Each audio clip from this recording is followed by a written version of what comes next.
On this episode, we're going to bend the laws of time and space to bring you a special guest. I'm going to tell you what you can finally do with that drawer full of batteries. I'm going to let you know the pros and cons of using PayPal online. And we're going to let you know what you really need to know about home insurance.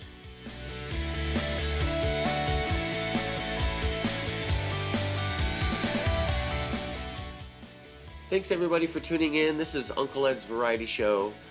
Show to bring you the solutions to the questions that you ask yourself every day. Now, there are a few things that you need to be concerned with when it comes to dead batteries lying around in a drawer. You got to make sure that you take care of them properly before they are disposed of. For instance, 9-volt batteries that are in a drawer, if they come in contact with a metallic surface, they're actually known to overheat and start fires. And hundreds of homes every year burn down because somebody had a drawer full of used batteries. So if you got those batteries and they say alkaline on them, you just go ahead and throw them directly in the garbage. What you want to do is make sure you take a piece of electrical tape and you tape over both ends of the contact of the battery so that the positive and negative terminals are covered in electrical tape, and you can throw them right in the trash can.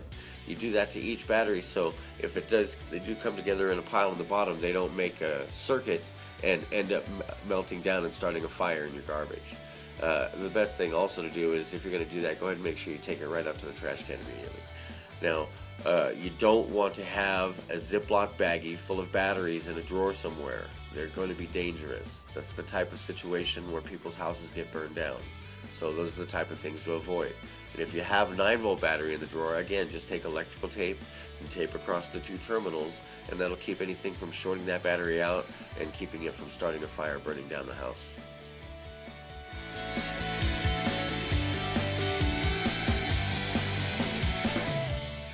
Alright, so many of my viewers ask me how to make sure they can protect themselves when it comes to online purchases. And it's actually a lot easier than you think. Believe it or not, you don't have to just pull out your Visa, MasterCard, or debit card and pay online that way. Typically, if you want to be protected online, you can buy a merchant card from your local retailer, such as an iTunes card or a PlayStation card or a card like that. Another thing that you can do to make sure that your purchases are secure online is by using PayPal. Now, of course, this is a double-edged sword. Using PayPal terms of services, one of the reasons is now the PayPal terms of agreement will supersede the terms of agreement of a merchant. However, that merchant still has the right, shall we say, to deny you any further services after any type of refund or a dispute has been filed with your PayPal. So for instance, say you have a dispute with Netflix and they charge the money back. Netflix will give you the money back, but that doesn't mean that they have to allow you access to Netflix in the future. So although you may be protected, it's a double-edged sword. You sometimes might want to just bite the bullet and pay the extra $8 and not have to worry about your Netflix getting shut off.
So, it's a little known fact that home insurance is rather inexpensive when it comes to the cost comparison to losing everything you own to a fire or a robbery or burglary. If you have a car and you have automobile insurance, the chances are that you can get renter's insurance or home insurance for a discount. Not only that, but you probably also get a discount on your auto insurance by doing so for relatively cheap. Generally a 12-month period for insurance that'll cover you up to $25,000 worth of loss and damages, and say $100,000 worth of medical coverage would cost you somewhere around $99 a year, or about $8.70 a month. It's definitely worth the cost, giving you somewhere around a $250 deductible. If something did happen to your house, if something did happen to the place you live, you'd be covered and you'd be able to recoup for the low cost of your deductible. So it pays to be covered. You can tell you're a responsible adult when you have more than 3 types of insurance.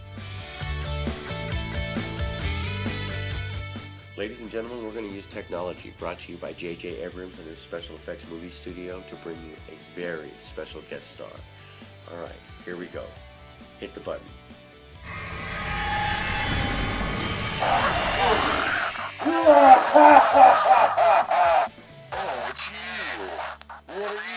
Hit the button again.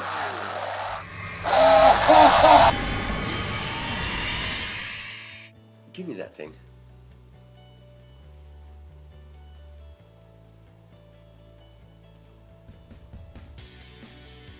We had the inner demons turned on.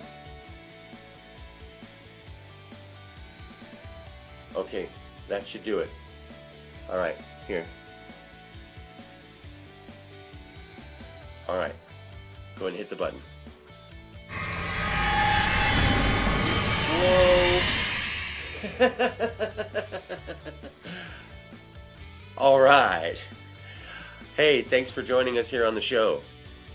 All right, hey, well, thanks for having me. I appreciate the effort. This is all new to me. Okay, Richard, well, we don't have a lot of time here, so I got to get right to it. Why did you start this show in the first place? One of the reasons that I actually wanted to start this show to begin with is to try to actually rescue society from itself. Right now, what it is poverty has taken over this nation in such a way that we actually have Stockholm Syndrome on being poor. We've just been held hostage by the economy for so long that we actually justify nowadays how we can scrimp and save and spend even less and buy even cheaper merchandise, and that's not really the way it should be. This country was founded on making things bigger and better and available for everybody, and that's one of the reasons that I started this show, is to help everybody get more out of their life. Right now, I bet you anything that everybody that's watching this video has a question in the back of their head about some pain in the butt thing that is just making their everyday life miserable, and they just don't know how to solve that problem. And that's really what I want to do, is I want to take that problem and solve it for not only that person, but for everybody. Because I'm sure if there's one person out there that has a problem, there's 10 other people out there that have the same exact problem.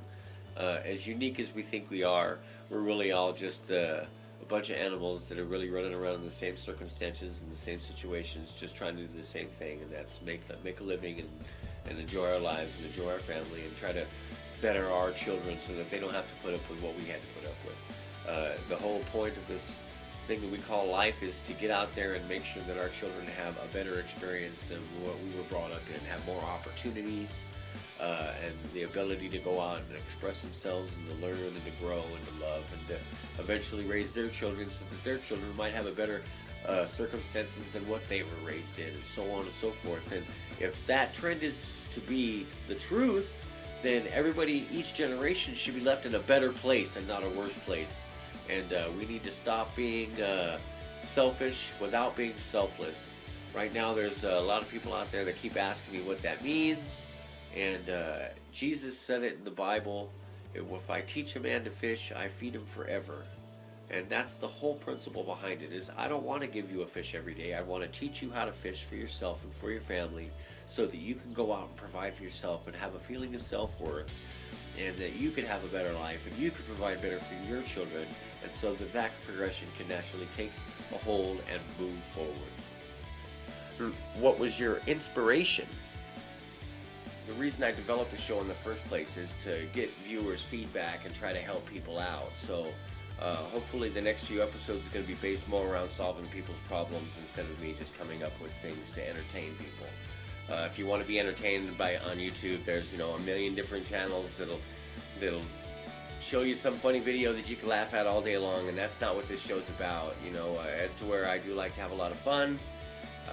This show is supposed to be to help people and to get people's problems solved so that they can live life a little better. So the next few episodes, or the future of Uncle Ed's Variety Show, is going to be helping viewers solve problems. All right. If you had an opportunity to tell the world just one piece of advice, what would it be? If I was to have one message to tell everybody out there, it's to speak up. If you have a problem, you're never going to solve it until you speak up. A lot of people say I run my mouth a lot, but they also know that I solve every problem that I come across. And one of the ways I do that is by talking it out. If you don't say what you need, the people that might have the things you need in your vicinity aren't going to know what you need and aren't going to be able to help you. So the minimum requirement, if you have a problem, is to speak it out. Talk about it. Talk about it. Talk about it. That's the solution. We have developed an ability to communicate. We need to learn how to continue to use that to keep everybody on the same page as you, and you on the same page as them, so that you can solve problems together. If you're not solving these problems, then we're stuck in this vicious cycle, and that's probably where a lot of these people are, is stuck in a vicious cycle of trial and error, and where we need to build our lives on the success of the others around us. So, where I am strong, you are weak. And where you are strong, I am weak. So, we need each other to be strong in all endeavors. That way, we have the abilities to overcome these challenges and to grow and to be strong as a whole. That's what this is all about. That's why we live in a society instead of everybody having their own cave in the middle of nowhere by themselves. It's because we need the solidarity to bring each other up. And that's what we need to do, is continue to bring each other up.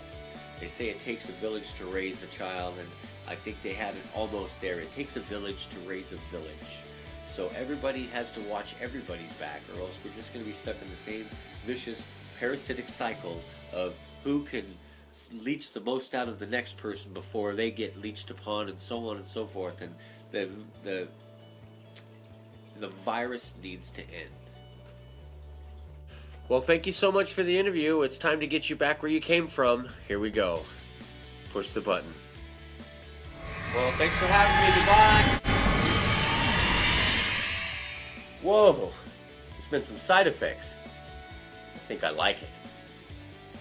Hey, okay, folks. Well, thanks. That's our episode. Thanks for watching. Remember, I'm going to choose one comment below this video to receive a very special prize. So sign in, leave a comment, share, like. It's your life. Go live it.